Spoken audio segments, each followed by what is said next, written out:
बिस्मिल्लाहिर्रहमानिर्रहीम, अस्सलामु अलैकुम, सुबह खैर। आप देख रहे हैं एक्सप्रेसो, मैं हूं हिना आदिल और मैं हूं अलीनिक सैयद। उम्मीद आप खैर आफियत से होंगे। तो जनाब, मौसम सर्द हो रहा है, तो जहां कहीं भी ट्रैवल प्लान कीजिए ये ध्यान रखिएगा कि इस वक्त मोटरवेज बंद हैं और धुंध की वजह से बंद हैं, तो रात के वक्त सफर से गुरेज कीजिएगा और दिन के वक्त सफर कीजिएगा। एडवाइजरीज को जरूर आपने फॉलो करना है, अपनी सेहत का खास ख्याल रखना है। मेरे ख्याल से तो अली अभी भी खुश्क सर्दी बरकरार है, जिसकी वजह से ये जो सारी बीमारियां हैं वो अभी तक चल रही हैं। लेकिन हल्की सी बूंदाबांदी से ना कुछ थोड़ा सा फर्क पड़ा है, विजिबिलिटी में भी फर्क पड़ा है। लेकिन जब धुंध आ जाती है, जब ज्यादा सर्दी होती है तो ज्यादा धुंध आती है, तो इसकी वजह से फिलहाल मुझे ये लग रहा है कि इस वजह से बीमारियां भी बढ़ रही हैं। अभी उसमें कोई फर्क नहीं पड़ा। वैसे हिना को तो इस बात का बहुत अच्छे से अंदाजा मुझे बहुत अच्छे से पता चल भी चुका है और मैं महसूस भी कर सकती हूँ। इसलिए मैं आप सबसे यही कहूंगी कि अपना बहुत सारा ख्याल रखिए, क्योंकि मौसम सर्द है और खुश्क है। इसमें जो बैक्टीरियल और वायरल इन्फेक्शन है ये बहुत ज्यादा अटैक कर रहे हैं, तो हाइड्रेटेड रहें ज्यादा से ज्यादा और एंटीबायोटिक्स की तरफ कम जाइए। जब अपने डॉक्टर जब आपका कहे तो तभी जाइए। वैसे एंटीबायोटिक्स आजकल असर भी नहीं कर रही। ये क्या वजह है? ये रेजिस्टेंस पैदा हो रही है या फिर एंटीबायोटिक्स का कोई काम ही नहीं है? और वायरल बुखार है, इसी वजह से इसका असर जायल हो रहा है अली, मेरे ख्याल से, क्योंकि हमने एंटीबायोटिक्स को बहुत आम कर दिया है और बगैर डॉक्टर के प्रिस्क्राइब किए हुए हम खुद ही से अपनी कंडीशन का अंदाजा लगाते हैं और कोई ना कोई एंटीबायोटिक जो हमें पिछली बार या उससे भी पिछली बार डॉक्टर ने प्रिस्क्राइब की होती है, हम उसका इस्तेमाल शुरू कर देते हैं और फिर उससे होता यह है कि हमारी बॉडी रिएक्ट करना उस पर बिल्कुल। वैसे भी हम चाहते हैं हम जल्द से जल्द ठीक हो जाएं। हम बिल्कुल नहीं चाहते कि हम एक हफ्ता गुजारें बुखार में, तो हम एंटीबायोटिक्स का तवातुर से इस्तेमाल करते हैं और डॉक्टर्स भी बिला दरेक जो हैं, वो कुछ डॉक्टर्स हैं वो प्रिस्क्रिप्शंस देते रहते हैं। ऐसा है कि फैमिली में भी तो चलता है ना, हम सब डॉक्टर्स बन जाते हैं सेल्फ मेडिकेशन के लिए। हम कहते हैं कि फला मेडिसिन से मेरा मसला हल हुआ था, तुम भी ट्राई करके देख लो, हो सकता है तुम्हें फर्क पड़ जाए। लेकिन ये इंतहाई खतरनाक चीज है। इसमें बहुत बार एक्सप्रेसो में हम बात कर चुके हैं, डॉक्टर्स के साथ बात कर चुके हैं कि फिर एक ऐसा टाइम आता है जब आपकी बॉडी जो होती है वो बिल्कुल किसी भी किस्म की एंटीबायोटिक पर जो है वो रिएक्ट नहीं करती और वो फिर बड़ा मसले वाला सीन बन जाता है। अवॉइड करनी चाहिए। अच्छा, मौसम तो सर्द है, इस वक्त बैनुल-अक़वामी मौसम भी बहुत सर्द है। आपने देखा ही होगा ओवर द वीकेंड क्या कुछ हुआ है। अमेरिका ने वेनेजुएला पर जिस फिल्मी अंदाज में हमला किया और वेनेजुएला के सदर निकोलस मडोरो को गिरफ्तार किया गया, ये किसी फिल्मी सीन से तो कम नहीं लगता है। इस हमले के बाद आलमी सतह पर हंगामा बर्पा हो गया है। सदर मडोरो और उनकी एहलिया की गिरफ्तारी ने खित्ते में सियासी कशीदगी को बढ़ा दिया है और वेनेजुएला की जो नायब सदर हैं रोड्रिगेज, उन्होंने सुप्रीम कोर्ट के हुक्म पर सदारती जिम्मेदारियां संभाली हैं। उन्होंने सरकारी टीवी पर अमेरिकी इकदाम को मुसल्लह जारहियत करार दिया है और दिफाई काउंसिल को फाल करने का ऐलान किया है। उनका यह कहना है कि मुल्क में हुकूमती निज़ाम मौजूद है, वेनेजुएला बावकार और कानूनी मुकालमे के लिए तैयार है। वेनेजुएला के सदर को गिरफ्तार करने के बाद अमेरिकी सदर डोनाल्ड ट्रंप ने यह ऐलान भी किया है कि वेनेजुएला के सदर निकोलस मडोरो और उनकी एहलिया को गिरफ्तार करके न्यूयॉर्क मुंतकिल कर दिया गया है। अमेरिकी अटॉर्नी जनरल पैमेला ने कहा है कि वो जल्द अमेरिकी अदालत में मुकदमे का सामना करेंगे और ट्रंप ने यह कहा है कि वेनेजुएला को इक़्तिदार की मुंतकली तक हम चलाएंगे।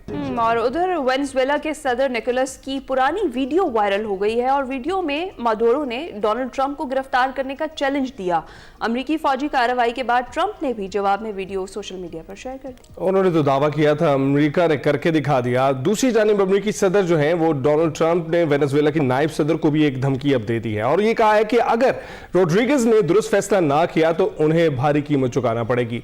ये कीमत मुमकिन तौर पर मडोरो से भी ज्यादा हो सकती है और हमें ग्रीनलैंड की जरूरत है। ग्रीनलैंड अमेरिका के दिफा के लिए जरूरी है। ग्रीनलैंड रूसी और चीनी बहरी जहाजों से घिरा हुआ है और ग्रीनलैंड अमेरिका के दिफा के लिए जरूरी है।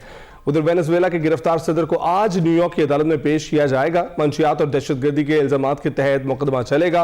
मडोरो को मैनहट्टन के ब्रुकलिन हिरासती मरकज में रखा गया है और वेनेजुएला में अमेरिकी फौजी कार्रवाई के बाद आलमी सतह पर शदीद रद्द-ए-अमल भी अब सामने आने लगा है। अमेरिका पर बैनुल-अक़वामी कानून और अक़वाम मुत्तहिदा के चार्टर के खिलाफ वर्जी के इल्जामात लग रहे हैं।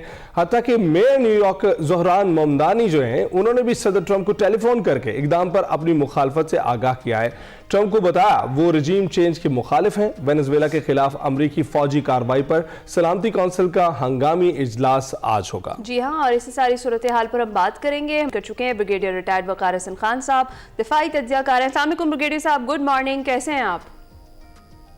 जी वालेकुम सलाम, सुबह बखैर। ब्रिगेडियर साहब, सबसे पहले तो जिस फिल्मी अंदाज का हमने जिक्र किया अमेरिका ने वेनेजुएला में जो किया, आप उसको किस नज़र से देखते हैं? आई थिंक इसको मैं हमेशा फैंटास्मैगोरिया ऑफ वॉर कहता हूँ, बिकॉज अगर आप देखें कि ये ट्रूथ है इसको ढूंढना बड़ा मुश्किल है। और उसमें एक तो what ever is being visible, आपने देखा प्रेसिडेंट मडूरो की डांस करते हुए वीडियोस भी आई हैं, उन्होंने चैलेंज किया था कि आके उठा लो मुझे, एंड प्रॉब्ली प्रिसाइसली न्यू कि शायद उन्हें उठाया जाएगा। दूसरा है कि थोड़ा बैकग्राउंड में जाके इट्स इंपॉर्टेंट कि इसको डाइसेक्ट करके देखा जाए कि व्हाई यूएस डिड इट, और फाइनली इसका फायदा किसको होगा। बिकॉज ठीक है, मीडिया पे वट एवर इज हैपनिंग, मुजाहरे भी हो रहे हैं, और ये पहले भी हुआ, इराक पे हमला हुआ, आपको याद है, सीरिया पे हुआ, लिबिया पे हुआ, मुजाहरे वगैरह होते रहे, that is part of life in the west. एक तो ये है कि this is classical hybrid war, और पोस्ट उफीरा में आप देख लें कि किस तरीके से क्लेम के काउंटर क्लेम चल रहे हैं। अभी देर आर 3 थ्योरी जिसमें मैं आऊंगा कि एक्चुअली क्या हुआ है, लेकिन उससे पहले थोड़ा मॉनरो डॉक्ट्रिन पे बात करें, बिकॉज जब आपने ग्रीनलैंड का जिक्र किया तो ये बड़ा जरूरी हो जाता है कि now it's becoming very very serious. Monroe doctrine जो है अमेरिका की 1823 में आई थी, प्रेसिडेंट जेम्स मॉनरो ने ये नाफिज की, और मेनली उस वक्त कॉलोनियलिज्म था एंड वी वांटेड कि वेस्टर्न हेमिस्फीयर में किसी की इंटरफेरेंस ना हो। मेनली इट वाज कि अमेरिकन हेजेमनी को एस्टेब्लिश किया जाएगा वेस्टर्न हेमिस्फीयर में, और वेस्टर्न हेमिस्फीयर का मतलब है ऊपर से लेके कनाडा से then you come down to south of city Argentina, तो ये दोनों जो अमेरिका का नॉर्थ और साउथ, तो यहाँ अभी बाहर से कोई इंटरफेयर, तो basically it became an American zone of influence. फिर पनामा कैनाल जब खुली तो आपने देखा कि अमेरिकन मिट्टी माइट में इजाफा हुआ फ्लेक्सिबिलिटी में, और ये एक सेट पैटर्न भी है और set I would say doctrine है। अभी जो है असलो सुख तो बढ़ रहा है, देखें अभी कनेक्टिविटी है, कम्युनिकेशन है, चाइना के बेल्ट एंड रोड प्रोजेक्ट्स हैं जो पूरी दुनिया में फैले हुए हैं, तो काफी इन्वेस्टमेंट है उनकी सदर्न अमेरिका में, और southern America south America is very rich in resources. Venezuela is largest reserves हैं इनके पास ऑयल के, आपने देखा होगा 300 बिलियन बैरल प्लस है, which is 17 to 18 trillion dollar का आप कह लें रिजर्व, साल इकट्ठा नहीं निकाला जाएगा, तो ये उसकी आप कह लें एनर्जी की। उसके अलावा आई थिंक मिनरल्स का है। लोकेशन आप देखें बिल्कुल north west of South America जो है वो it affects actually Panama Canal indirectly and then also West Indies वगैरह में जो इनके लेट्स से। फिर लैटिन अमेरिका पे आ जाते हैं कि वहाँ पे बेसिकली जो स्पेशली नॉर्थ सदर्न अमेरिका में आया बोलिवार रेवोल्यूशन, जो साइमन बोलिवार ने लीड किया था, तो उसको स्पेशली वेनेजुएला में बड़ी आई थिंक दी जाती है, and this is called now I think Bolivar Republic of Venezuela. तो ये बैकग्राउंड है कि अमेरिका अपना इन्फ्लुएंस बरकरार रखेगा, this is part of the same game. Right, बाकी आपको लग रहा है कि डी डॉलराइजेशन की वजह से भी कुछ हो रहा है, क्योंकि यहाँ पर जो वेनेजुएलियन सदर है उन्होंने ये ऐलान किया था कि तमाम तर जो उनकी तिजारत होगी, ये तेल की और खाम तेल की जो तिजारत होगी वो डॉलर के अलावा किसी भी करेंसी में हो सकती है, वो युआन में हो सकती है, वो रूसी रुबेल में हो सकती है, लेकिन डॉलर में वो नहीं करेंगे। शायद यही वजह बना है इस तनाज़े की। Yeah, I think this could be one of the reason। और देखें ना इसमें जो चाइनीज इन्फ्लुएंस है, आई थिंक अभी अगर इंपोर्ट्स देंगे चाइना की तो रशिया के बाद प्रॉब्ली वेनेजुएला वो सेकंड, मिडिल ईस्ट से भी वो लेते हैं, लेकिन दिस बिकेम अ मेन और उनको अच्छा चीप रेट पे मिल रहा था। रशिया के ताल्लुक, रशिया की मिलिट्री प्रेजेंस भी रही है, अभी अमेरिका तो क्लेम कर रहा है कि शायद वहाँ पे हिजबुल्ला वगैरह थी एंड ऑल दैट, जो भी रीजन बना रहे हैं। तो de dollarisation could be one of the reason. Dollar पे आप देखा है कि मुअम्मर गद्दाफी को भी हटाया गया था, बाद में उनको शहीद किया गया। This was one reason he wanted to bring African gold dinar. इससे सद्दाम हुसैन का भी कहा जाता है कि may be he wanted another currency. तो ये तो एक फैक्ट है, बिकॉज इसमें फिर लंबी बात हो जाएगी कि how dollar become a fiat currency. एक मुल्क जिसकी 37 trillion dollar let's say debt हो, how its currency could be the strongest in the world, लेकिन that's how the world actually run. तो ये एक रीजन हो सकती है। मेनली अभी आई थिंक 3 उसमें थ्योरी चल रही क्विकली। एक तो ये है कि this was a delta force operation, और बड़ा हाईटेक ऑपरेशन था। वो आए साफ है 2-2.5 महीने से डिप्लॉयमेंट थी, सदर्न कमांड ने किया, जो अमेरिका की सदर्न कमांड है। तो 2 I think aircraft carrier which जो डिप्लॉय किए गए पोस्ट को डोमिनेट करके, and then they did it, कह रहे हम तो साल से इसकी एक चीज, इसके कुत्ते किधर होते हैं, इसके तोते कहाँ पे होते हैं, सारे फैक्ट्स वगैरह की भी खबर थी। तो दूसरी थ्योरी ये है कि प्रॉब्ली देयर वाज इनसाइडर्स जिन्होंने कोऑपरेट किया, बिकॉज अगर रिएक्शन देखा भी आ रहा है कि 40-50 कैजुअलिटीज हैं वेनेजुएलन साइड पे, कि शायद अंदर से इनसाइडर्स थे, उन्होंने कोलैबोरेट किया, एंड प्रॉब्ली इवन जो रजीम इसे बात कर रही है कि जब रेजिस्ट करेंगे they were part of the arrangement. एक तीसरी एक और नई थ्योरी आई है कि मदूरो साहब ने खुद जो है ये गिरफ्तारी पेश की है, देयर इज एन अरेंजमेंट और now there is going to be major shift. Why President Trump is so confident कि वो जो है अपना इसमें, वो तो कह रहे हैं विल रन इट, कि Marco Rubio is going to run Venezuela. तो there must be some reason. American president अगर ये बात करता है तो आई थिंक उस पर थोड़ा सा गौर करना चाहिए, other than being and post. तो ये आई थिंक 3 थ्योरीज चल रही हैं। ठीक है। अच्छा ब्रिगेडियर साहब, जिस तरह से आपने कहा मज़ाहमत पर भी कि वो तो वहाँ भी जारी है और इससे पहले भी बहुत सारी जगहों पर ऐसा हुआ और वहाँ भी मज़ाहमत होती रही। इस इक़दाम से, अमरीकी सदर के इस इक़दाम से उनकी खुद की शोहरत को कितना फ़र्क पहुँच सकता है, कितना नुकसान पहुँच सकता है, मिड टर्म इलेक्शन में कितना नुकसान उन्हें उठाना पड़ सकता है इससे? ये देखिए, इसमें अमेरिका के एक इंटरनल पॉलिटिक्स है जिसपे आई थिंक अगर आपको, बाकी तो एक रीजनल कॉन्टेक्स्ट है कि सदर्न अमेरिका में, साउथ अमेरिका में क्या होता है, बिकॉज एक मर्कोसर है वहाँ पे, एक लेट्स से एक काइंड ऑफ इकोनॉमिक यूनियन है जिसमें वेनेजुएला भी सस्पेंडेड था। तो अगर वहाँ भी खौफ की फिजा है, और लैटिनी अमेरिका जो काफी इम्पैक्ट करता है अमेरिका को, काफी सारे लैटिनोज जो काम करते हैं, किसी हद तक मैक्सिकन कल्चर आप देख लें, सेंट्रल अमेरिका और साउथ अमेरिका का तो काफी कॉमनलिटी है। इंटरनली जिस तरह मोदी को कोई फर्क नहीं पड़ता, इस तरह ट्रम्प को भी मेरे ख्याल फर्क नहीं पड़ेगा, बिकॉज मागा क्राउड की अगर आप देखें, एंड आई वाज सरप्राइज कि टिकटॉक पे व्हाइट हाउस के अपने बने हुए अकाउंट्स है, जो मीम्स अकाउंट है, वो तो उसको मतलब as an ember and all that present किया जा रहा है कि जी हमने ऐसी किया तो फिर ऐसे करके छड़िया। तो आई थिंक मागा क्राउड विल गेट स्ट्रेंथन, और अभी देखना है कि कांग्रेस बाय एंड लार्ज किस तरीके से लेट्स से इसको देखती है। लेकिन अगर इसका ओवरऑल स्ट्रेटेजिक फायदा होता है इन टर्म्स ऑफ, जैसे आप कह रहे हैं, डीडॉलराइजेशन को रोकने में, ऑयल के इतने बड़े रिजर्व पे अगर उनका कंट्रोल होता है, चाहे इनडायरेक्ट हो, and then they start dictating, और दैट्स वन रीजन कि एनर्जी रिसोर्स, हालांकि अमेरिका के पास अपना काफी तेल और गैस है, तो शायद इसका कोई लॉन्ग टर्म नुकसान नहीं होगा, और इलेक्शन में इनको फायदा ही हो, बिकॉज यू हैव टू सी। फिर एक आई थिंक बहुत बड़ा डायस्पोरा है वेनेजुएला का, I don't know what are the figures, मेरी कैलकुलेशन में तकरीबन 5 मिलियन वेनेजुएलन निकले भी हैं पिछले 5-10 साल में, जब से मडूरो साहब आए थे हुगो चावेज के बाद। तो there is a kind of, वो भी एक फैक्टर है कि वो डायस्पोरा ज्यादा अमेरिका और सेंट्रल अमेरिका और मैक्सिको और अमेरिका में है, तो उनका भी एक इम्पैक्ट है कि दे वर वेरी हैप्पी। तो ये I think other than what is visible, जो सामने नजर आ रहा है, आई थिंक इन 3 चीजों पे गौर करना चाहिए, और मेरे ख्याल में महीने बाद पता चलेगा कि एक्चुअली क्या हुआ। राइट। वैसे कुछ डिटेल्स ब्रिगेडियर साहब अब शेयर की जा रही हैं कि उनको सोते हुए जो है उनको एहलिया को जो है वो गिरफ्तार किया गया। अच्छा, ये भी बताइएगा, ब्रिक्स के कुछ ममालिक हैं इसी खित्ते में पाए जाते हैं, आपको लगता है कि उनको स्टेटमेंट देना भी है?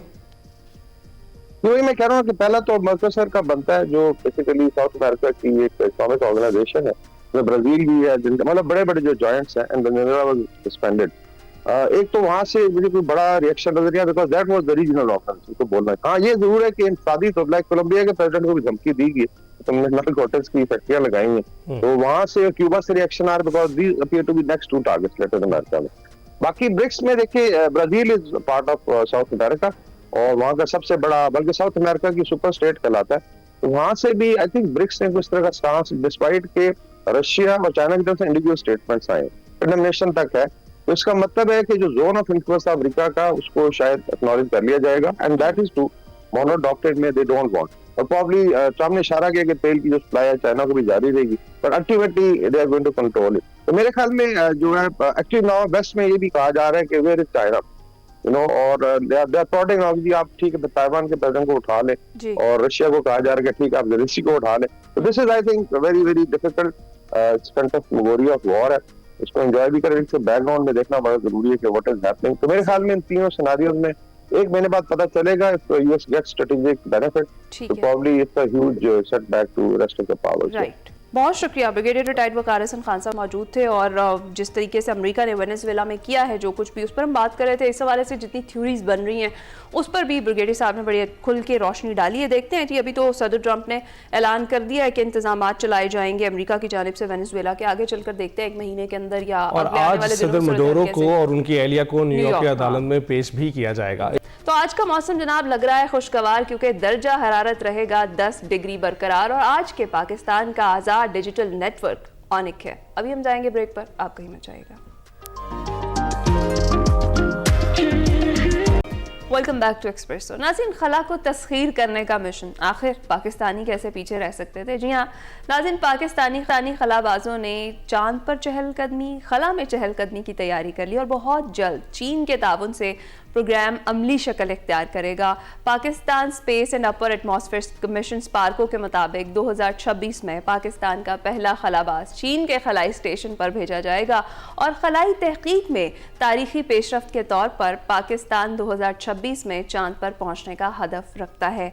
चीनी ताउन से अगले साल इस बड़े और तारीखी संग मील के हसूल के लिए तैयारी की जा रही है और इसी सिलसिले में चाइनीज स्पेस एजेंसी के साथ MOU भी साइन हुआ है, जिसके तहत साल 2026 में चाइनीज स्पेस स्टेशन पर कुछ तजुर्बात के लिए पाकिस्तानी जो खलाबाज हैं वो पहुंचेंगे। और आपको ये भी याद होगा कि जनवरी 2025 में पाकिस्तान का पहला इलेक्ट्रो ऑप्टिकल सैटेलाइट चीन से खला में भेजा गया और इसी साल जुलाई में पाकिस्तान का एक और रिमोट सेंसिंग सैटेलाइट चीन के लॉन्च सेंटर से खला में भेजा गया, जिसकी बदौलत फिर पाकिस्तान की ज़मीनी मुशाहिदाती जो क़ुव्वत है उसमें बहुत ज़्यादा इजाफा हुआ।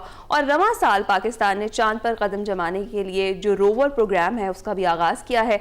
पाकिस्तान में तैयार करदा रोवर 2028 में चीन की मदद से चांद पर उतारा जाएगा। मजीद हमने इसी हवाले से बात और इस बात करने के लिए चीफ मैनेजर स्पार्को मोहम्मद अहमद साहब हमारे साथ स्टूडियोज में मौजूद है। अहमद साहब बहुत बहुत शुक्रिया मुझे ज्वाइन करने के लिए। आप कैसे हैं? थैंक यू वेरी मच जी, अल्हम्दुलिल्लाह वेरी फाइन। सबसे पहले तो ये बताएगा हाउ अमेजिंग इज दैट कि पाकिस्तान ने 2025 में 3 सैटेलाइट भिजवाए खला में और अब इंसान को भिजवाने की तैयारी कर रहे हैं। 2026 में प्रॉपर प्लान हो चुका है? जी बिल्कुल, आपने बड़ा सही पॉइंट आउट किया। हमारे जो टोटल है इस वक्त 9 सैटेलाइट ऑर्बिट में मौजूद हैं और उनमें से जो 3 हैं वो 2025 में बेसिकली लॉन्च हुए हैं। So you can imagine the magnitude of work which we have recently undertaken. और अभी इस साल 2026 के अंदर हम इंशाल्लाह जो है अपना एस्ट्रोनॉट जो फर्स्ट एस्ट्रोनॉट है वो खला में भिजवा रहे हैं चाइनीज़ के तावन से। चाइनीज़ स्पेस स्टेशन पर वो जाएगा और अपने तजर्बात मुकम्मल करेंगे। उनकी ट्रेनिंग मुकम्मल हो चुकी है, उनकी सिलेक्शन का प्रोसेस ऑलमोस्ट फाइनल हो चुका है, शॉर्ट लिस्टिंग हो चुकी है और इंशाल्लाह सून वो चाइना भी जाएंगे जहां अपनी बाकी ट्रेनिंग में मुकम्मल करेंगे। और साथ ही वो अपने जो नेक्स्ट उसकी स्पेसशिप की तैयारी करेंगे। अच्छा, तो अभी ये डिसाइड नहीं हुआ कि कौन सा एस्ट्रोनॉट जाएगा। आप बता रहे हैं कि टीम एक रेडी है और ये इन दी एंड ही डिसाइड किया जाएगा कि कौन सा एस्ट्रोनॉट जो है वो इसके लिए सिलेक्ट किया गया और ट्रेनिंग पूरी मुकम्मल हो चुकी है। जी है ना कि तासुर बहुत जो है वो आता है कि आप खला में जाने वाले हैं जहाँ पे कोई मददगार नहीं होगा, सिर्फ यूर ऑन योर ओन। तो कौन कितनी बड़ी टीम है जो तैयार हुई है? इसके शुरू में बहुत बड़ी टीम थी। अच्छा, हमने इसको ओपनली जो है कंटेस्ट किया, लोगों ने अप्लाई किया, स्पार्को के अपने ऑफिसर्स ने भी अप्लाई किया और अब हमने चाइनीज के तावन से इस टीम को शॉर्टलिस्ट किया है after lot of physiological, psychological and endurance test. अब वो टीम बेसिकली चाइना डिपार्ट होगी, वहाँ पे कोई 5-6 महीने की ट्रेनिंग होगी और उस ट्रेनिंग के बाद मजीद शॉर्टलिस्ट होकर अल्टीमेटली 3 एस्ट्रोनॉट फाइनल किए जाएंगे और उनमें से लकी वन जो है वो एक ऑन बोर्ड फ्लाई करेगा। और अच्छा, और हमारी जो कोलैबोरेशन है चाइना के साथ, तो टीम वहाँ से भी साथ जाएगी? जी बिल्कुल, उसमें चाइनीज एस्ट्रोनॉट्स हैं वो भी शामिल होंगे, पाकिस्तानी भी होंगे और एक इंटरनेशनल क्रू होगा जो कि ऑन बोर्ड चाइनीज खलाई स्टेशन पहुंचेगा। जबरदस्त बात है, कमाल की बात है। बहुत मजा आ रहा है सुन के कि पाकिस्तानी अब जो है खला में भी कदम रखने वाले हैं। लेकिन इसको प्लान कब से किया जा रहा था? कितनी देर से ये प्लान था कि आप खला में भी एस्ट्रोनॉट्स भेजेंगे और अब जो रोवर प्रोग्राम है जिसके 2028 में प्लान है कि अनमैन्ड रोवर आप भेजेंगे, ये कब से प्लान हो रहा है? जी बिल्कुल सही आपने पॉइंट आउट किया कि ये जो एफर्ट है ये डिकेड्स ऑफ एफर्ट है। इस पे पूरा इदारा बड़े अरसे से चल रहा था। अब स्पार्को के साइंसदान, इंजीनियर्स पिछले तकरीबन 2 दहाइयों से इस पूरे प्रोसेस के ऊपर काम कर रहे थे। स्पार्को की मैनेजमेंट, लीडरशिप इसके अंदर पूरी तरह इन्वॉल्व थी और अल्टीमेटली हमने लास्ट ईयर जनवरी के अंदर बेसिकली MOU साइन किया जब हम मुकम्मल तौर पर रेडी हो चुके थे।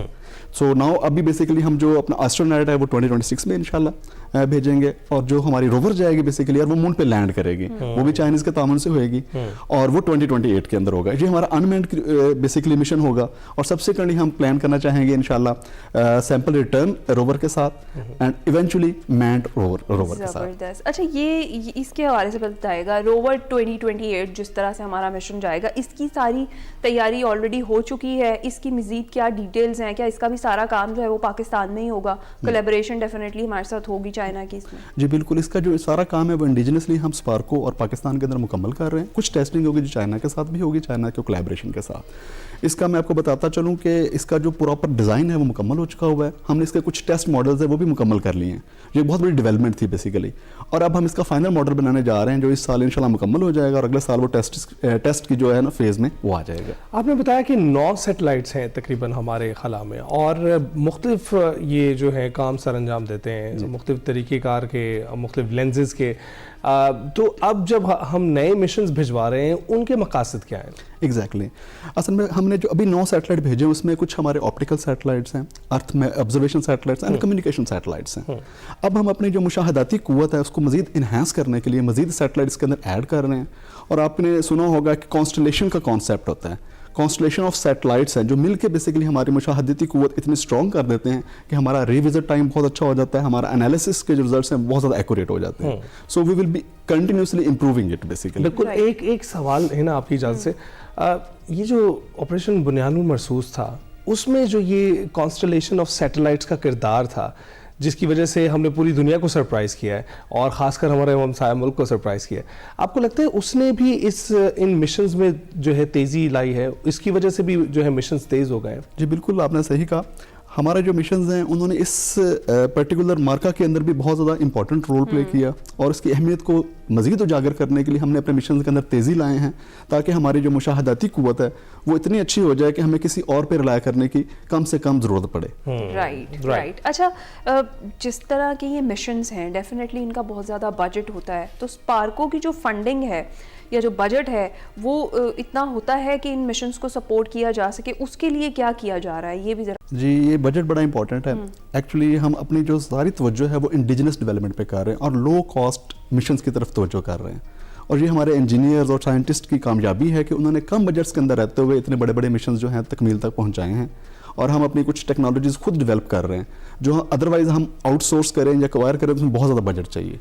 तो जब हम अपने इंडिजिनस बना रहे हैं तो यकीनन हमें लो कॉस्ट पे वो हम अचीव कर लेते हैं। अच्छा, इसमें कोई स्टेटमेंट देने वाला मिशन भी शामिल हो ना? हमें पता है कि कुछ चीज़ें सिर्फ स्टेटमेंट देने के लिए भी होती हैं, तो ये स्टेटमेंट तो बेहतरीन है और मेरा ख्याल है कि हमें फ़ख्र है अपने इदारों पर भी कि जो अब पाकिस्तानियों के लिए हर किस्म के जो है सहूलियात, प्लेटफॉर्म्स और अब जब पाकिस्तानी जो खला में कदम रखेगा तो उससे भी एक जो है ना सेंस ऑफ अचीवमेंट आपको आती है, एक सेंस ऑफ ऑनर आता है, आप लोगों में जाकर खुलकर बात कर सकते हैं। तो स्टेटमेंट देने के लिए भी कोई मिशन आपके ख्याल से है इसमें शामिल? बिल्कुल, आपने बड़ा राइटली मेंशन किया। बेसिकली ये एक नेशनल प्राइड है बेसिकली ये वाले जो मिशंस हैं, चाहे वो रोवर है चाहे वो एस्ट्रोनॉट है, हम उन गिनती की चंद बेसिकली स्पेस फेयरिंग नेशंस में शामिल हो जाएंगे with the help of this missions जो इस वक्त दुनिया में स्पेस एक्सप्लोरेशन में एक लीडिंग रोल पे मौजूद है। So you can name it, America है, सोवियत यूनियन जो था फॉर्मली, चाइना है, जापान है, Pakistan, so we will be among those list. तो इससे हमारी जो इंटरनेशनल स्पेस एक्सप्लोरेशन कम्युनिटी है उसके अंदर पाकिस्तान की जो हैसियत है वो बड़ी नुमायां तौर पे उजागर होगी और ये हमारे बेसिकली एक ऐसे मिशन है जो हमारे पूरे जो है एक नेशनल प्राइड को बेसिकली इन्हांस करेंगे।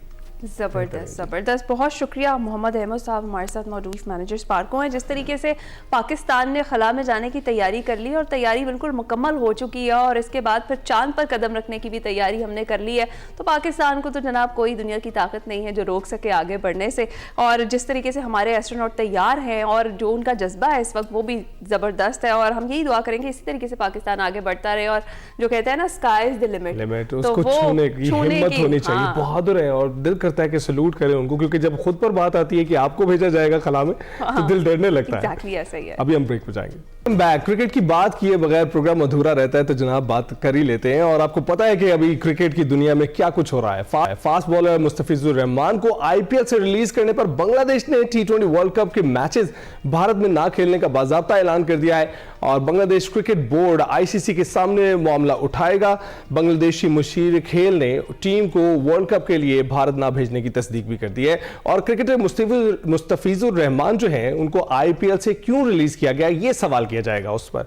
इस पर बांग्लादेश क्रिकेट बोर्ड शदीद बरहम है। बांग्लादेश क्रिकेट बोर्ड का कहना है कि जब एक खिलाड़ी को भारतीय बोर्ड तहफ़्फ़ुज़ नहीं दे सकता तो पूरी टीम को वर्ल्ड कप खेलने कैसे भारत भेज सकते हैं। भारतीय बोर्ड का मौक़िफ़ है कि किसी की ख्वाहिश या पसंद की बुनियाद पर मैचेस तब्दील नहीं कर सकते हैं। दूसरी तरफ शाहरुख खान ने हिंदू इंतहा पसंदों के आगे घुटने टेक दिए। जनाब, बांग्लादेशी क्रिकेटर मुस्तफिजुर रहमान को कोलकाता नाइट राइडर्स से बाज़ाब्ता तौर पर निकाल दिया गया है। उधर पाकिस्तान श्रीलंका टी20 सीरीज के लिए कौमी स्क्वाड का पहला ग्रुप कोलंबो पहुंच गया है और पहले ग्रुप में शादाब खान, फहीम अशरफ, वसीम जूनियर, सलमान मिर्जा शामिल हैं।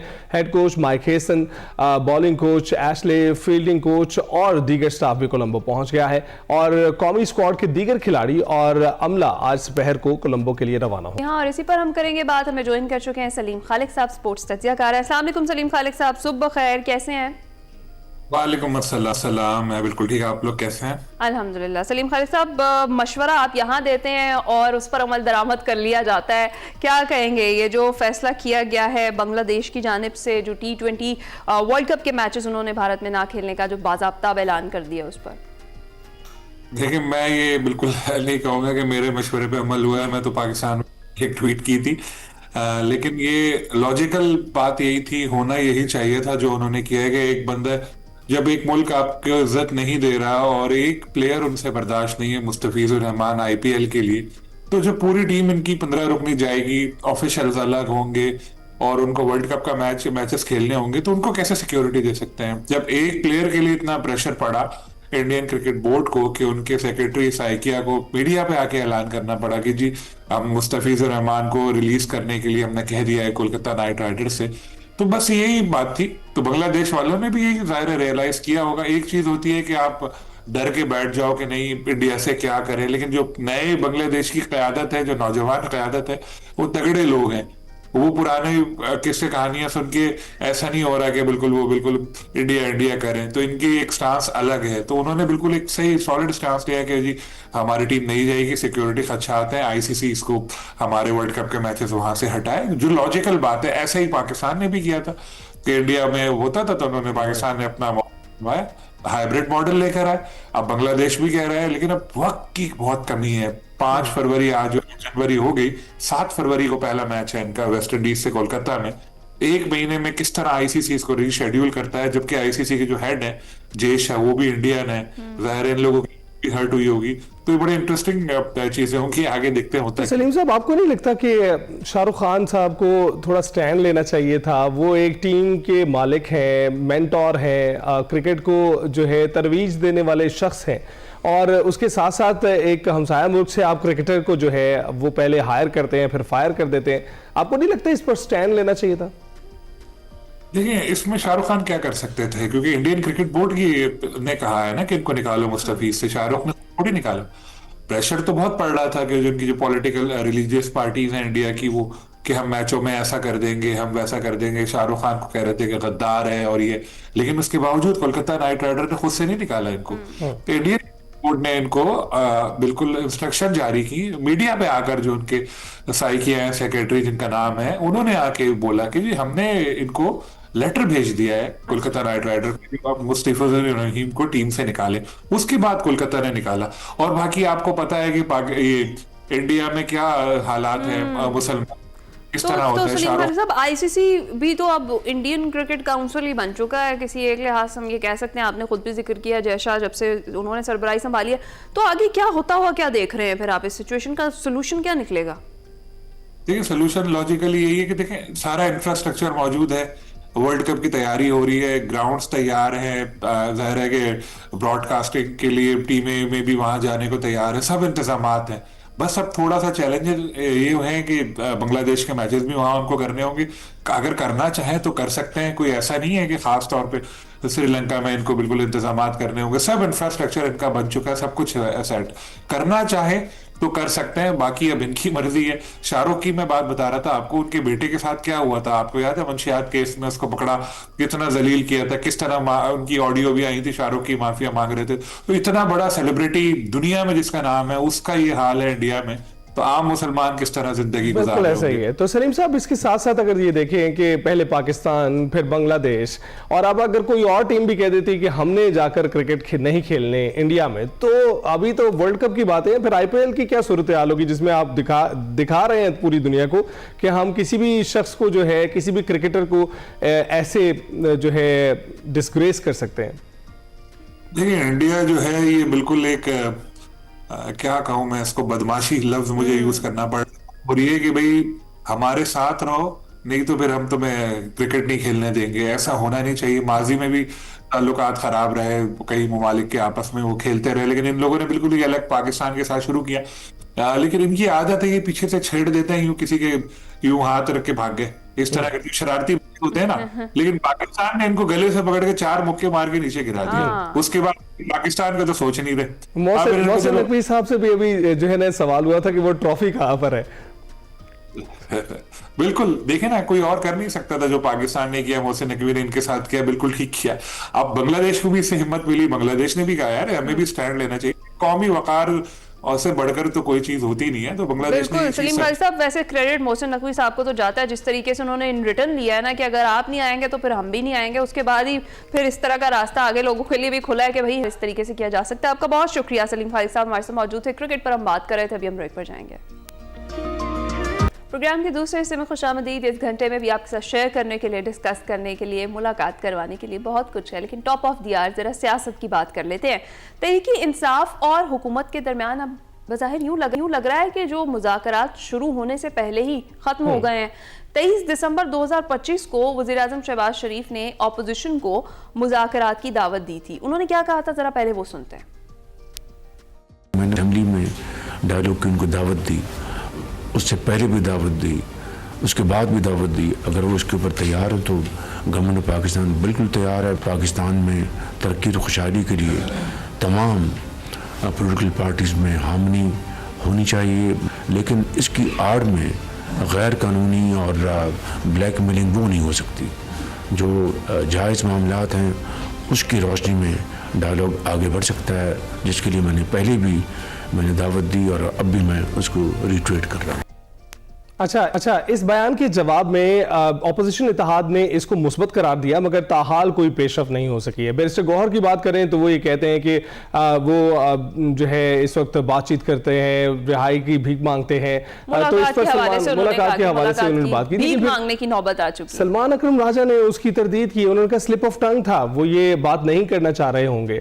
तो ये इस वक्त पीटीआई की सूरत हाल है। फिर वजीर आजम की जो मुशीर है सेनेटर राना सनाउल्लाह ने एक बयान में कहा कि 5 बड़े बैठे और मामलात का हल निकालें। गुज़िश्ता रोज राना सनाउल्लाह का यह कहना था कि हड़ताल और इंतशार की सियासत बुरी तरह नाकाम होगी, दूसरों पर झूठे मुकदमात बनाने वालों को मुकाफात अमल का सामना है।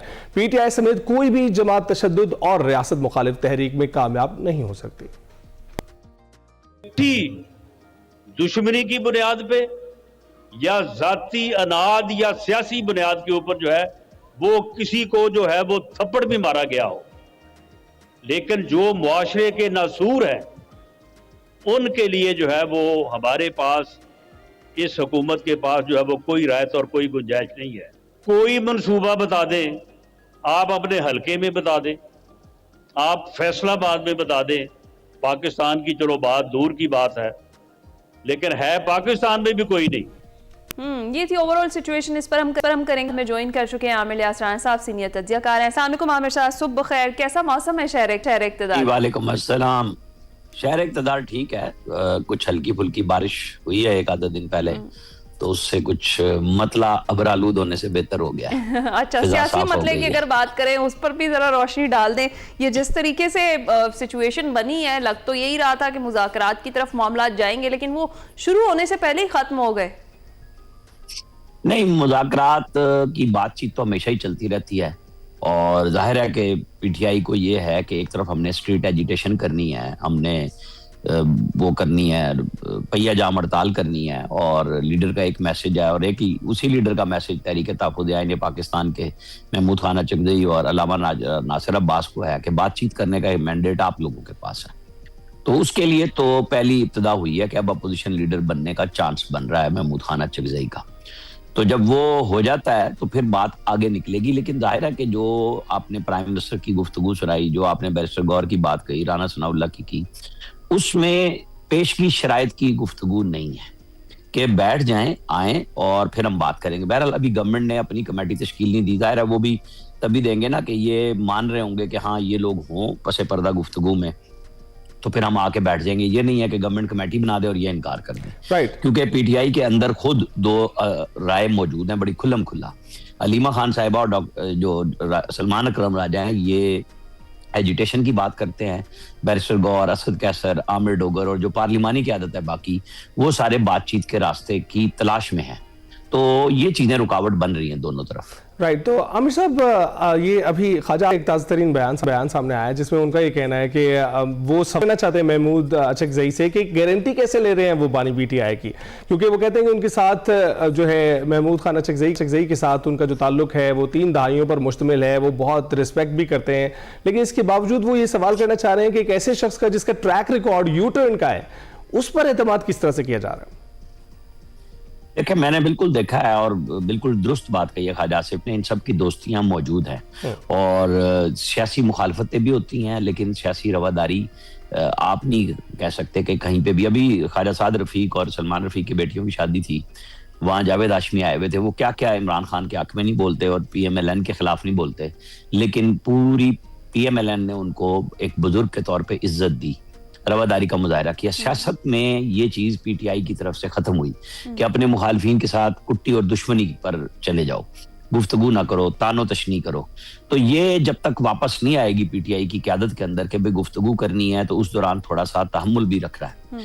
तो वो जो बात होती है ना कि जी हम तो प्रेशर भी रखेंगे, मुज़ाकरात का रास्ता भी तब निकलेगा, लेकिन प्रेशर अगर आप जैसे मरियम नवाज ने जो फिक्रा उन्हीं का था ना, तो उन्होंने इखलाकी तौर पे कोई ऐसी बात नहीं की थी, उन्होंने रियासती इदारों के खिलाफ कंपेन नहीं की थी, वो अपनी सियासी कंपेन कर रही थी जब ये बात वो कह रही थी, और नतीजा उन अहमद की सूरत में लिया। अब ये रियासती इदारों को बराह रास्त पीटीआई चैलेंज करती है, और यही वो गारंटी है जो ख्वाजा आसिफ कह रहे हैं कि जब आप बातचीत शुरू करेंगे तो बदले में क्या गुफ्तगू होगी, कुछ सोचेगा, कोई बात करेगा कि इमरान खान जब जाके, मतलब क्योंकि अल्टीमेटली जो बात हो रही है महमूद खान अचकज़ई की, वो इमरान खान से मुलाकात की। तो पहले तो गवर्नमेंट के लोग जो हैं सियासी तौर पे जो इनके साथ इंटरेक्शन में होंगे महमूद खान अचकज़ई के, चाहे वो राना सनाउल्लाह हो, चाहे वो ख्वाजा आसिफ हो, या अयाज सादिक जिनके ऊपर महमूद खान अचकज़ई बरसते भी बहुत हैं, लेकिन जाहिर है अपोजिशन लीडर भी उन्होंने उनके दस्तखत से ही बनना है। तो क्या ये लोग पहले नहीं पूछेंगे कि हमने तो आप सबके कहने पे भिजवाया था डॉक्टर उस्मा को, और जवाब में ट्वीट क्या आए, तस्दीक की गई आर्मी चीफ की। तो अब आप लोग जब जाएंगे तो क्या ऐसी गारंटी होगी कि आप लोग आके वो बयानिया नहीं देंगे जो पहले होगा? जब तक ये तसल्ली नहीं होगी तो गारंटी तो बहुत बाद की बात है ना इमरान खान की लेने की। पहले तो इनको अपनी गारंटियां देनी होंगी कि ये वापसी पे आके कोई ऐसी बात नहीं करेंगे। जब ये होगा तो फिर अगला मरला आएगा। बहरहाल बातचीत से ही मसाइल हल होते हैं। फिलहाल दोनों तरफ दोबारा तैयारी में है, दंगल सियासी तौर पे लगा रहे हैं। पीटीआई की क़यादत का ख्याल है कि 8 फरवरी को वो पहिया जाम हड़ताल कर लेगी। अभी हमारे उसामा इकबाल ने खबर दी है कि वो एक फ्लोट बनाना चाह रहे हैं पॉलिटिकली, यहाँ से इस्लामाबाद से 3-4 दिन में वो चाह रहे हैं कि लाहौर जाएं और तहरीक तहफ़्फ़ुज़ आईन पाकिस्तान शायद 9 जनवरी से कहा जा रहा है कि वो मुजाहिरा बनाएं, कोई लोगों की करें, तो उसके ऊपर भी पहले इनको गारंटियां देनी पड़ेंगी कि वहाँ गुफ्तगू क्या होगी। तो आमिर साहब, ये जो सिचुएशन इस वक्त बन गई है जिसमें मुज़ाकरात तक बात तो जाती है लेकिन मुज़ाकरात हो नहीं पा रहे, कहीं ना कहीं पाकिस्तान तहरीक-ए-इंसाफ मामलात को पॉइंट ऑफ नो रिटर्न तक खुद लेकर जाती है, या फिर जो ऑफर कराई जाती है उसमें कंडीशंस पहले से लगा दी जाती हैं। अभी भी पहली कंडीशन जिस तरह आपने जिक्र किया कि वो बानी से मुलाकात की है, और उनकी गारंटी लेना तो बाद की बात है। जो मुलाकात के लिए जाएंगे उन्हें अपनी गारंटी पहले देनी पड़ेगी कि वो आकर कोई सियासी बात नहीं करेंगे, कोई इस तरह का पैगाम आगे नहीं पहुंचाएंगे। तो रवां हफ्ते कोई मुलाकात बानी पीटीआई से होती हुई फिर आप देख लें, ताकि मामलात किसी तरफ बैठे तो सही। नहीं, देखें, अभी तो पहली बात तो यह है ना कि कमेटी गवर्नमेंट ने तश्कील देनी है, हिज़्ब इख्तिलाफ ने देनी है। क्या वो मरहला तय हो रहा है? अभी तो वो नहीं ना हुआ। ये तो जब बैठेंगे तो उसके बाद आएगी ना। तहरीक तहफ़्फ़ुज़ आईन पाकिस्तान कहेगी कि TORs क्या होंगी, हमें बहरहाल इमरान खान से जाके बात करनी होगी। तो जो बात पिछले साल जनवरी 25 में हो रही थी, यही कि जी पहले इमरान खान से मुलाकात करा दे, फिर हम मुज़ाकरात करेंगे, और फिर इमरान खान ने वो मुज़ाकरात, चूंकि क्लियर बात थी कि उनको लोगों ने कहा था कि अगर आप मुज़ाकरात में रहे अभी तो सदर ट्रंप का ओथ हो चुका है, तो एकदम ये ना हो, पहले आ रही थी कि जी 20 जनवरी को ओथ हो रहा है, फिर ओथ हो गया है, तो ये ना हो कि ट्रंप आपको तवज्जो ना दे सके और हमारी बड़ी इन्वेस्टमेंट है $मिलियन ऑफ डॉलर्स की आपके लिए, तो वो ज़ाया हो जाएगी। तो वो मुज़ाकरात तोड़ दिए गए थे। अब वो सारी उम्मीदें तो हो गई खत्म। ट्रंप तो किसी और तरफ चल पड़े, वो तो बात ही नहीं कर रहे इमरान खान की। तो अब जब ये बात करनी है, फिर जनवरी चल रहा है, एक तरफ मुजाहिमत की बात हो रही है। लोग कह रहे हैं कि जी गवर्नमेंट ने तो इसलिए डाली है कि जी इनको पता था कि पीटीआई अब स्ट्रीट एजिटेशन पे जाएगी, तो उसके लिए ये मुज़ाकरात की प्राइम मिनिस्टर ने दावत दी। लेकिन प्राइम मिनिस्टर ने तो कुछ चौथी 5वीं दफा दावत दी, कोई पहली दफा तो नहीं दी। और एजिटेशन की लेकिन आमिर साहब, ये एजिटेशन की बात कर रहे हैं और फिर साथ मुज़ाकरात की भी बात हो रही है। आपको लगता है एक स्टैंड ऑफ सी सिचुएशन है जहां पर हुकूमत कह रही है कि कोई शराइत रख कर ना आए, कोई मज़ाहमत नहीं होनी चाहिए, कोई स्ट्रीट एजिटेशन नहीं होनी चाहिए, हम टेबल पर बैठकर बात करें और बगैर किसी शर्त के साथ, और दूसरी तरफ हम पीटीआई को देख रहे हैं कि वो मुज़ाकरात करने के लिए कमेटियां भी बना रही हैं, और उस महमूद खान अचकज़ई साहब को जो है वो जो है आगे भी कर रहे हैं कि वो मुज़ाकरात करें, वो डील करें, और जो कुछ भी उनका फैसला होगा पार्टी उसे मानेगी। लेकिन उसके साथ जो है हम सुहेल आफरीदी साहब को देख रहे हैं, कभी लाहौर कभी कराची की बात कर रहे हैं। लाहौर वो दौरा कर चुके हैं, कराची का दौरा करना है उन्होंने। तो आपको नजर आ रहा है एक स्टैंड ऑफ सी सिचुएशन है, यहां पर कोई बातचीत नहीं हो सकती? नहीं, मेरा ख्याल है कि हमें उम्मीद कायम रखनी चाहिए कि वो सियासी पार्टी का हक है, लेकिन क्या वो कुछ गारंटी देंगे कि वहां गुफ्तगू क्या होगी? क्योंकि असल मसला यही बना हुआ है कि फौज और अवाम के दरमियान में जब आप जज्बाती नारे लगाते हैं उकसाने के लिए लोगों को इदारों के खिलाफ, वहां से गड़बड़ शुरू हुई है। DGSPR ने बड़ा वाज़ेह तौर पे कहा था कि इस तरह की सियासत नहीं हो सकती। तो ये बात पीटीआई की क़यादत को बहरहाल गारंटी करनी होगी कि ये काम नहीं वो करेंगे। फिर शायद बैठक हो जाए और बैठक के नतीजे में ये जाएंगे ना इमरान खान से मिलने के लिए कि जी आपको भी सोचना होगा, रोकना होगा अपने आप को, अपने सोशल मीडिया से डिस्टेंस करना होगा। वो बात हो सकती है कि जी इमरान खान कहे कि बिल्कुल नहीं मैं मानता, और हो सकता है कि वो कुछ लचक का मुजाहरा करें, वहां से मुज़ाकरात के बनने और बिगड़ने का फैसला होगा। लेकिन मैं उम्मीद रखता हूं कि एक बैठक जरूर होगी जो तहरीक तहफ़्फ़ुज़ आईन पाकिस्तान और हुक्मरान जमात की पार्टियों के दरमियान में। अच्छा आमिर साहब, अभी आपने भी जिक्र किया ये जो इस्लामाबाद से बरास्ता जीटी रोड जो है, वो पहले लाहौर का जो सुहेल आफरीदी का दौरा था, उसके बाद फिर इस तरह की ये जो वॉक्स हैं या इस तरह की मूवमेंट्स है उस सिचुएशन में करना जिसमें अभी गवर्नमेंट के साथ बातचीत की तरफ मामलात नहीं आ रहे, मुज़ाकरात की तरफ अभी मामलात नहीं आ रहे, ये क्या मजीद कशीदगी नहीं होगी इससे? और दूसरा ये कि ये जो इमरान इस्माइल, फवाद चौधरी और महमूद मौलवी ये क़यादत एक एक्टिव हुई है और इन्होंने अपना रोल प्ले करने के लिए कहा है कि ये कोई अपना मेन रोल प्ले कर पाएंगे, कोई ब्रिज कर पाएंगे गवर्नमेंट और पाकिस्तान तहरीक इंसाफ के दरमियान? देखिए, हिज़्ब इख्तिलाफ अगर एजिटेशन भी ना करे, गुफ्तगू भी ना करे तो क्या करेगी? ये तो उनका राइट है। लेकिन जो मैंने क्वेश्चन मार्क कहा कि वो उनकी स्ट्रेटेजी और बयानिए के ऊपर होगा कि वो क्या करते हैं। अब आप आ जाए, ये जो नेशनल डायलॉग कराने की बात हो रही है, परसों इस्लामाबाद में वो एक फार्म हाउस पे रख रहे हैं डायलॉग। मेरे ख्याल में जैसे पीटीआई को ना बुलाना या पीटीआई का ना जाना और तहरीक तहफ़्फ़ुज़ आईन पाकिस्तान ने इस बुनियाद पे उसमें जाने से रिफ्यूज कर दिया है, तो ये एक ऐसी एक्सरसाइज होगी जिसमें गवर्नमेंट तो मौजूद नहीं होगी और उसमें गवर्नमेंट के नुमाइंदे भी ना, सॉरी, अपोजिशन की मेन पार्टीज मौजूद नहीं होंगी और उनके नुमाइंदे भी नहीं आएंगे। तो वो जो डायलॉग की कोशिश फवाद चौधरी कर रहे हैं, तो वो तो लाहौर जो जेल में बैठे हुए हैं उनकी जद्दोजहद, जो जेल में बैठे हुए 2 साल गुजार दिए, वो भी तंग है इस बात से कि हमारे ऊपर लेबल ना लग जाए कि हम कोई मुकमुका कर रहे हैं। क्योंकि फवाद चौधरी, इमरान इस्माइल बेशक अच्छी बात कर रहे हैं, लेकिन ये पीटीआई की नुमाइंदगी ना कर रहे, पीटीआई इनको ओन नहीं करती, पीटीआई के लोग ओन नहीं करते। तो ये बात बड़ी मुश्किल हो जाएगी इस किस्म की कि ठीक है आप बयानियां बराए बयानियां बना लें, आप बैठक कर लें, निशस्त कर लें कि जी रास्ता दें सियासत को। तो रास्ता तो पीटीआई, असल तो पीटीआई की क़यादत ने खुद निकालना है, या इमरान जो अब महमूद खान अचकज़ई और अल्लामा राजा नासिर अब्बास हैं, अब उसके अंदर बाकी तो इंडिविजुअल्स बैठे हुए ना तहरीक तहफ़्फ़ुज़ आईन पाकिस्तान में। पार्टी तो फिर सिर्फ तहरीक इंसाफ है, वो भी इस नेशनल डायलॉग के खिलाफ है कि हम नहीं बैठते आप लोगों के साथ, क्योंकि आपको इमरान खान आपकी हैसियत को तस्लीम नहीं करते कि हम आपको अपना नुमाइंदा बना के किसी जगह भेजें। तो मेरा ख्याल है कि बस ये एक्सरसाइज हो। तो ये जो पीटीआई आपने कहा कि ऑन नहीं करते, ये इस तरह के जो उनके लीडरान थे, अब आपको लगता है कि जो इस वक्त हैं बैरिस्टर गौहर हैं या सुहेल आफरीदी हैं या फिर हमें सलमान अकरम राजा नजर आते हैं जो अब तरदीद कर रहे हैं कि उनके स्लिप ऑफ टंग था, बैरिस्टर गौहर से जो बात हो गई वो बेसिकली उनका मकसद नहीं था, ये जो भीख मांगने वाली बात हुई मुलाकात पर। तो आपको क्या लगता है पीटीआई किस नैरेटिव को ऑन कर रही है यहाँ पर, बैरिस्टर गौहर वाले या फिर सलमान अकरम राजा वाले? देखिए, मैंने आपको कहा बैरिस्टर गौहर और असद कैसर, अल्लामा राजा नासिर अब्बास, और कहने में उनमें महमूद खान अचकज़ई भी थे बैरिस्टर गौहर को कि जाके स्पीकर से मिलें और रास्ता निकालें मुलाकात का, और उन्होंने निकलवाया था। जवाबन जो बयानिया इमरान खान के हमशीरगान ने दिया, और जो लोग कह रहे हैं कि उनके पास काफी लंबा टाइम था और उन्होंने बहनों ने ही नहीं एक बहन को जाने दिया कि नहीं हम सारी जाएंगी, और फिर वो 15-20 मिनट की मुलाकात हुई और फिर जो बयानिया बना वो रुकावट बन गया हुआ है इस सारे में। ग्रुपिंग की जो बात मैंने स्टार्ट में कही थी कि बैरिस्टर गौहर वगैरह क्यों कह रहे हैं, बैरिस्टर गौहर एक ऐसा सेन एलिमेंट है पीटीआई के अंदर जो बातचीत के हवाले से बड़े वोकल है और अपने सोशल मीडिया की तनकीद की परवाह भी नहीं करते, और उनके ऊपर बहुत तबर्रा तोला जाता है पीटीआई के सोशल मीडिया से कि ये डरपोक है, ये मिला हुआ है और पार्टी का चेयरमैन है। इवन पार्टी के सेक्रेटरी जनरल कहते हैं कि नहीं वो स्लिप ऑफ टंग थी, बिल्कुल भी नहीं थी, उनकी सोची समझी गुफ्तगू थी। वो समझते हैं, मेरी भी एक दिन बात हुई थी बैरिस्टर गौहर से, वो समझते हैं कि देखिए हमारा बयानिया था इमरान खान को रिहा करो, अब हम आ गए हमारी मुलाकात करा दो।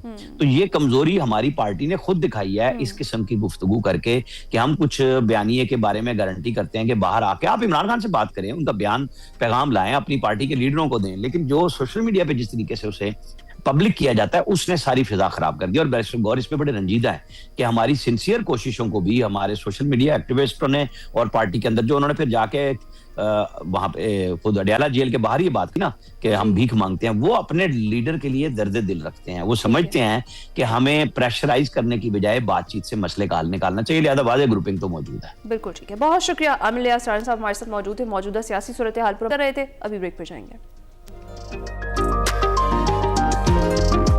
Welcome back. सेगमेंट शामिल करते हैं निकले तेरी तलाश में। आज बात हो रही है ट्रक ड्राइवर्स पर कि वो पाकिस्तान का एक मुनफरिद किरदार है जिसे सराहा नहीं गया। देखते हैं।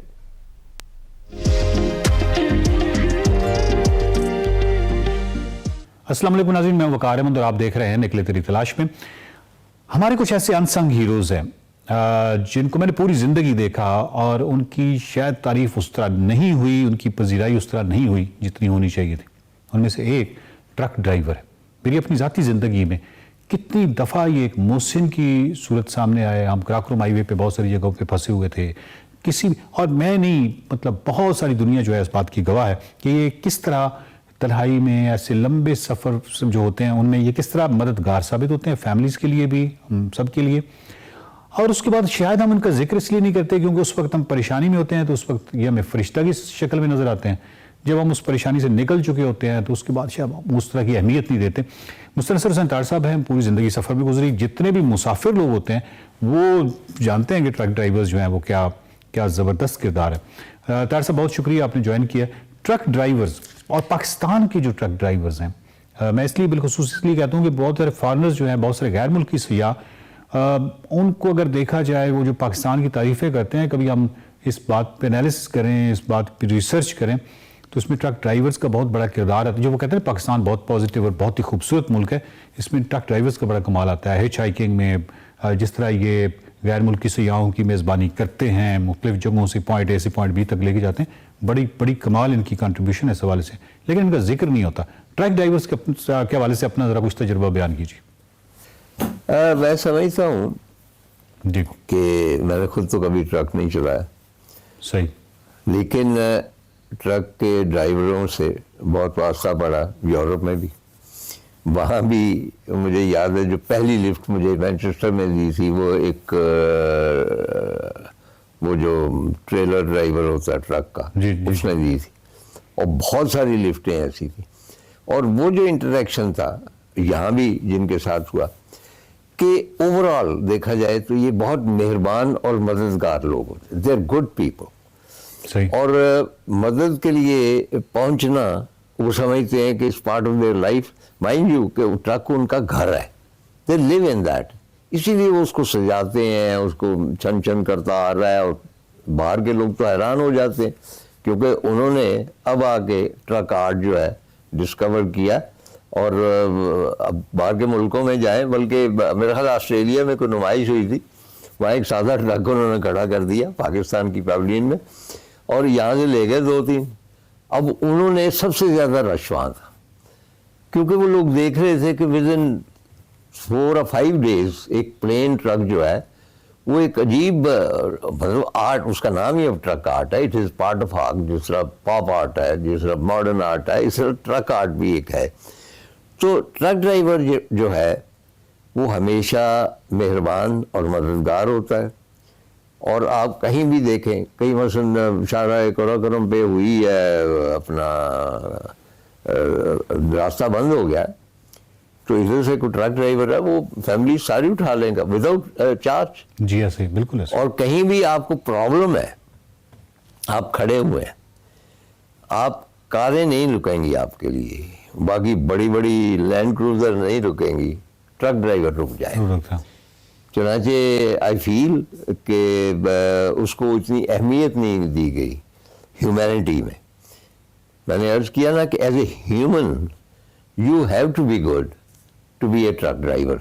अगर आप एक कमीने इंसान हैं और आप में मतलब है कि आप करोड़पति हो सकते हैं, बहुत बड़ी फैक्ट्री लगा सकते हैं, ट्रक ड्राइवर नहीं हो सकते। जैसे मैंने कहा कि मेरा बेटा ख़ास तौर से वो गया ही ट्रकों पे हिचाई करके, तो बाहर से जो लोग आते हैं 90% लोग जो है फॉरेनर जो है ट्रकों में, उनको ट्रकों वाले ही उठाते हैं, बिल्कुल। आम गाड़ियों वाले कम उनके लिए रुकते हैं।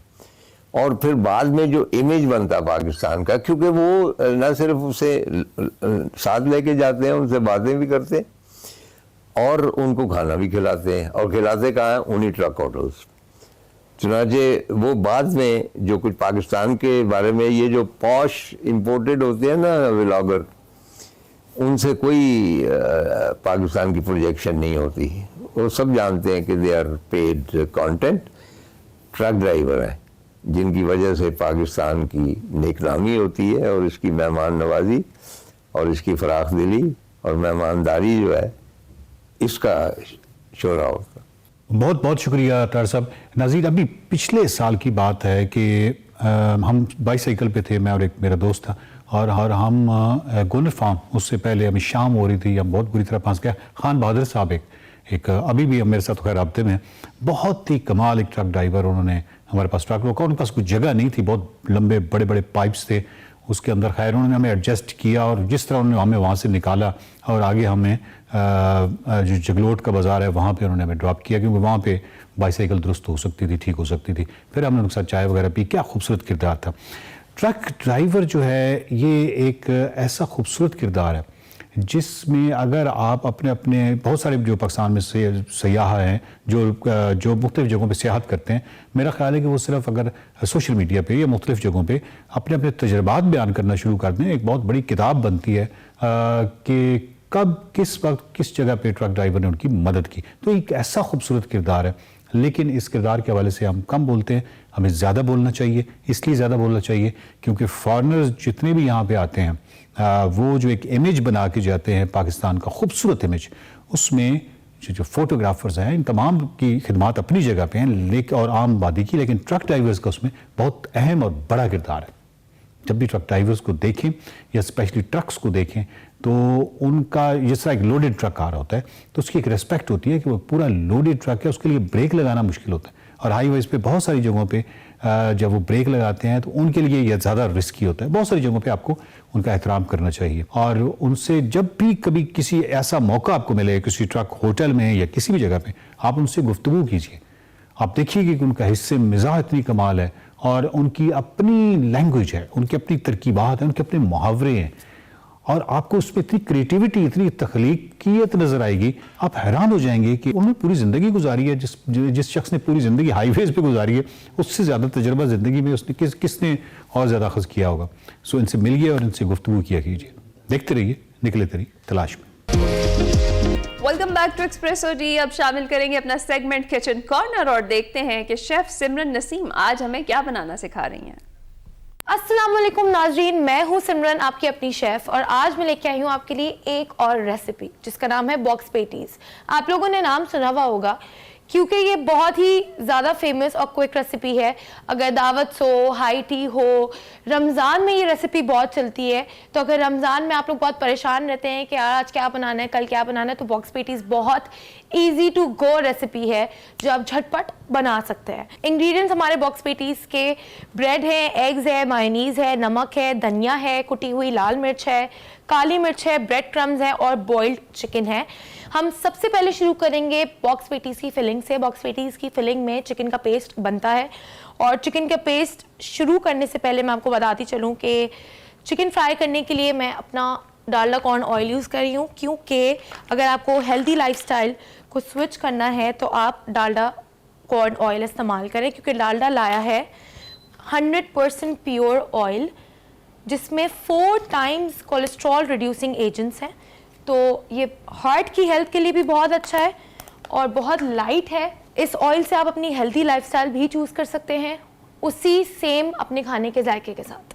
अच्छा, हमारा ऑयल गरम हो गया है, इसमें हमने अपनी चिकन डालनी है। ये वाला ऑयल बहुत लाइट है और खाने का टेस्ट भी इससे सेम रहता है। मैंने अपनी चिकन को फ्राई करके थोड़ा सा गोल्डन ब्राउन और ब्राउनिश कलर की करनी है। ये मैं अपने इसके स्पाइसेस ऐड कर रही हूँ।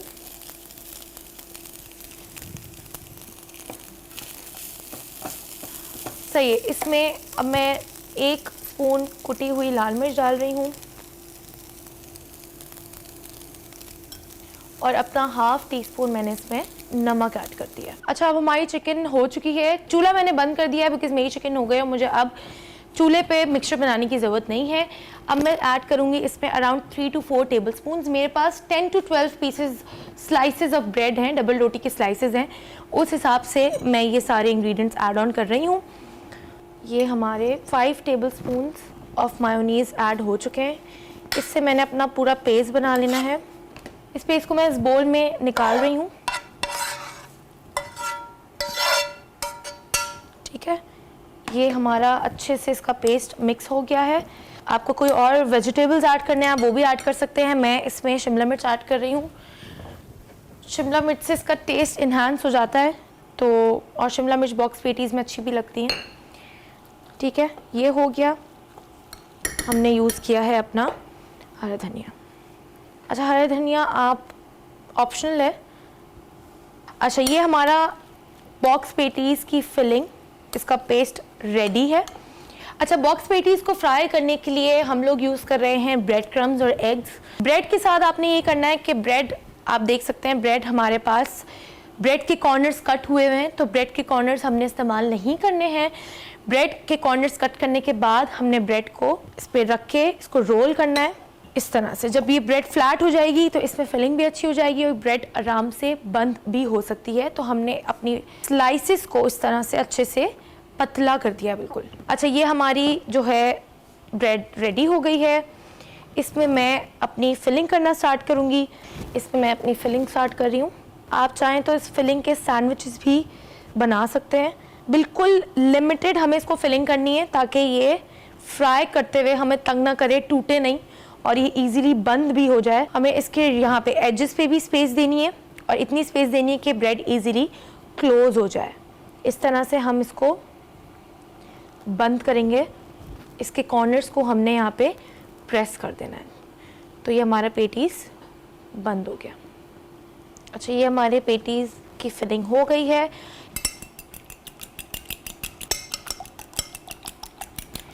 ये हमारा एग रेडी है। इस बॉक्स पेटीज़ को फ्राई करने के लिए मैं वापस इस्तेमाल करूँगी अपना डालडा कॉर्न ऑयल। जहाँ माम था वहाँ डालडा। अच्छा, इसकी एक अच्छी बात ये है कि ये अब स्टैंड अप पाउच फॉर्मेट में भी अवेलेबल है और भी बहुत सारे इसके फॉर्मेट्स हैं, बॉटल में भी है, टिन में भी है, बट ये बहुत ज़्यादा कन्वीनियंट है, वरना ऑयल का इस्तेमाल बहुत मेसी हो जाता है। तो सबसे अच्छी बात मुझे इसकी लगती है कि ये यूज़ करने में बहुत आसान है, बिल्कुल भी मेस नहीं होता, गंदगी नहीं होती। ईज़िली आप इसको जितना आपको डालना है आप डालें और बाकी बंद करते हैं। ये हमारा इसमें रैप हो गया है इजी। ठीक है, रैप होने के बाद हमने इसको ब्रेड क्रम्स में अच्छे से रैप अप कर लिया। ठीक है, ये हमारे 5 स्लाइसेस अच्छे से रैप हो गए हैं अपने डालडा कॉर्न ऑयल में जो 100% प्योर है। एंड जैसे मैंने बताया इसमें 4 टाइम्स कोलेस्ट्रॉल रिड्यूसिंग एजेंट्स हैं। Very healthy and light for heart. तो अगर आपको हेल्दी लाइफस्टाइल चूज़ करना है तो आप डालडा कॉर्न ऑयल पे स्विच करें। ब्रेड क्रम्स हैं, बहुत जल्दी फ्राई हो जाते हैं, बहुत जल्दी ब्राउन हो जाते हैं और ऑयल भी बहुत जल्दी पकड़ते हैं। तो तेल आपको बहुत तेज़ गरम नहीं रखना है। सही है। ये हमारी बॉक्स पेटीज़ दोनों साइड से हो गए हैं। इसको अब हम निकालना शुरू करते हैं। ठीक है, हमारे बॉक्स पेटीज़ तैयार हैं। इससे गार्निश कर लेती हूँ हरे धनिया से। ये हमारे बॉक्स पेटीज़ रेडी हो चुके हैं। इसके बाद हम आते हैं अब डेज़र्ट पे। सबसे मोस्ट इंटरेस्टिंग पार्ट डेज़र्ट में मैं आज बनाने वाली हूँ डेज़र्ट शॉट्स। अच्छा, मैं इंग्रेडिएंट्स डेज़र्ट के पहले बता देती हूँ। इंग्रेडिएंट्स हमारे पास हैं crushed chocolate chip cookies, cake है। ये केक आप बेकरी से भी ले सकते हैं, बेक भी कर सकते हैं, मगर आपको टाइम सेव करना है तो बेकरी का कोई भी केक आप यूज़ कर सकते हैं। हमारे पास है कस्टर्ड पाउडर आप वनीला भी यूज़ कर सकते हैं, मैंगो भी कर सकते हैं। और हमारे पास है शुगर है, चॉकलेट चिप है और चॉकलेट सॉस है, चॉकलेट सिरप है। यू कैन यूज़ न्यूटेला, कोई और चॉकलेट भी आप इस्तेमाल कर सकते हैं। ये पानी जो मैंने डाला है 4 टेबलस्पून्स, इसमें हम लोग 3 टेबलस्पून्स कस्टर्ड पाउडर डालेंगे और कस्टर्ड पाउडर का मिक्सचर बनाएंगे। ठीक है, ये मेरा कस्टर्ड पाउडर का मिक्सचर बन गया है। पैन लिया है मैंने, पैन में मैं अपने डालूंगी नेस्ले मिल्क पैक के 3 cups of milk. Nestle milk pack 36 quality test से हर पैक गो थ्रू करता है, चाहे वो रेगुलेटरी टेस्ट हो या फूड अथॉरिटी टेस्ट हो। ये सारे टेस्ट से गो थ्रू करता हुआ ये पैक हमारे पास आता है। और इस दूध की कंसिस्टेंसी ना ज़्यादा गाढ़ी है ना ज़्यादा वाटरी है। ये मिल्क बहुत फ्रेश है, बहुत फ्रेश फील होता है इस मिल्क से। अच्छा, इस मिल्क में मैं अपनी 4 टेबलस्पून शुगर डालूंगी। ये मेरी 4 टेबलस्पून ऑफ शुगर हो गई है और मैंने अपने मिल्क को बॉईल करना है। मिल्क जब बॉईल हो जाएगा मैंने इसमें ऐड करना है अपना कस्टर्ड मिक्सचर। चीनी मैं इसमें ऐड कर चुकी हूँ। इसकी हम लोग लेयरिंग साथ साथ स्टार्ट कर लेते हैं। केक के मेरे पास छोटे छोटे क्यूब्स हैं, आप चाहे तो केक के बड़ा स्लाइस लेके भी इसकी लेयरिंग कर सकते हैं। मिल्क मेरा बॉईल हो चुका है, इसमें मैं ऐड कर रही हूँ अपना कस्टर्ड मिक्सचर। कस्टर्ड मिक्सचर मैंने इस मिल्क में ऐड कर दिया है और अब मैंने इसको मिक्स करना है। ये हमारा कस्टर्ड मिक्सचर बॉईल आ गया, इसकी कंसिस्टेंसी बिल्कुल स्मूथ है। ठीक है, ये हमारा हमने केक के ऊपर अपना मिक्सचर ऐड ऑन कर दिया है। इसके ऊपर मैंने डालने हैं अपने चॉकलेट चिप्स। चॉकलेट चिप्स के ऊपर हम डालेंगे अपना चॉकलेट सिरप। इसकी जगह आप कुकिंग चॉकलेट भी डाल सकते हैं, न्यूटेला भी डाल सकते हैं। ये मैंने ठीक है, ये हो गया है। इसके बाद हमने अपने चॉकलेट चिप कुकीज़ को टॉपिंग करनी है। अच्छा, ये लेयरिंग हमने 2 से 3 दफ़ा करनी है जब तक हमारा ग्लास पूरा फुल ना हो जाए। एक स्टेप हमारे डेजर्ट में मिसिंग है, इसकी टॉपिंग जो हम डेयरी क्रीम से करेंगे और डेयरी क्रीम हम यूज़ करेंगे नेस्ले मिल्क पैक की, बिकॉज कोई भी डेजर्ट हो वो नेस्ले मिल्क पैक का प्रोडक्ट के बगैर इनकम्प्लीट होता है। तो हम अपना डेयरी क्रीम यूज़ करेंगे। इस क्रीम में 30% फैट है और ये क्रीम की कंसिस्टेंसी आप देख सकते हैं बिल्कुल स्मूथ है, ना ज़्यादा वाटरी है ना ज़्यादा थिक है और ये डेजर्ट्स के लिए बिल्कुल परफेक्ट होती है। चाहे नेस्ले मिल्क पैक की डेयरी क्रीम हो, चाहे नेस्ले मिल्क पैक का मिल्क हो, बटर हो या विपिंग क्रीम हो या डेयरी क्रीम हो, नेस्ले मिल्क पैक डेजर्ट्स के लिए परफेक्ट चॉइस है। इसकी क्वालिटी, इसकी सेफ्टी, हेल्थ वाइज ये सब गारंटीड है।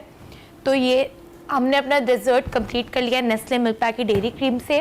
थैंक यू सो मच, बहुत शुक्रिया आप लोगों का देखने के लिए। उम्मीद है आप लोगों को आज की रेसिपी बहुत आसान लगी होगी और बहुत अच्छी लगी होगी। हम फिर से मिलेंगे अगले एपिसोड में एक नई मज़ेदार और क्विक रेसिपी के साथ। तो देखते रहिए अपना kitchen corner. Thank you.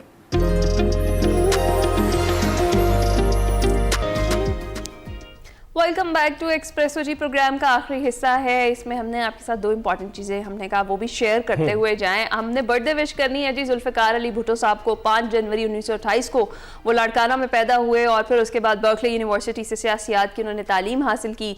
Muslim law college Karachi में तदरीस और सिंध हाई कोर्ट में वकालत से उनके करियर का आगाज़ हुआ और फिर सिकंदर मिर्ज़ा की काबीना का रुकन रहने के बाद अयूब खान की काबीना में वज़ीर तिजारत, वज़ीर इत्तलात, वज़ीर सनत और वज़ीर ख़ारजा रहे। जुल्फ़िकार अली भुट्टो ने 1967 में पीपल्स पार्टी की बुनियाद रखी जो 1970 के इंतखाबात में मगरबी पाकिस्तान में एक अक्सरियती पार्टी बनकर सामने आई और उन्होंने अपने दौरे हुकूमत में पाकिस्तान को 1973 का मुत्तफ़िक़ा आइन दिया। पाकिस्तान में इस्लामी सरबराही कॉन्फ्रेंस का इनेकाद मुमकिन उन्होंने ही बनाया। 1977 के आम इंतखाबात में धांधली के इल्ज़ामात के बाद फिर अमनो अमान की जो ख़राब सूरत हाल थी उस पर ज़ियाउल हक ने मुल्क में मार्शल लॉ नाफिज किया। उन्हें सितंबर 1977 में नवाब अहमद खान के कत्ल के इल्ज़ाम में गिरफ्तार किया गया। 1978 में हाई कोर्ट ने फिर जुल्फ़िकार अली भुट्टो को सजाए मौत का हुक्म से सुप्रीम कोर्ट ने बरकरार रखा। 4 अप्रैल 1978 को उन्हें रावलपिंडी जेल में फिर फांसी दे दी गई थी और उसके बाद के भी जो अब ट्रायल्स हुए और फैसला आपने देखा कि फैसला फिर जो है उसके खिलाफ आया है। और अब हम ये भी देखते हैं कि उनकी जो